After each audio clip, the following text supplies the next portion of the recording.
ఆధ్యాత్మిక ప్రశ్న. మనిషికి జీవితాంతం తోడుండేవాడు ఎవరు అని యక్షుడు ధర్మరాజును అడిగాడు. అప్పుడు ధర్మరాజు, ఎవరైనా ఈ ప్రశ్నకు భార్యనో భర్తనో పిల్లలనో పేరు ప్రతిష్టలను సమాధానం చెప్తారు.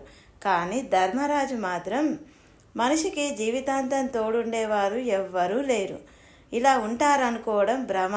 అన్ని రకాల అనుబంధాల్లో ఎవరి అవసరాలు వారికి ఉంటాయి.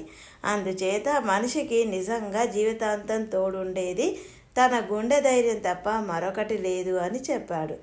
ప్రపంచంలో తెలివైన వారెవరైనా సరే అంగీకరించకుండా ఉండలేని విషయం ఇది.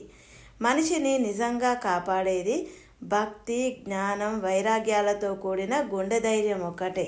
ఈ వీడియో కనుక మీకు నచ్చినట్లయితే సబ్స్క్రైబ్ చేసుకోండి. ఇలాంటి మంచి విషయాలు నా ఛానల్లో మరెన్నో ఉన్నాయి, చూడండి.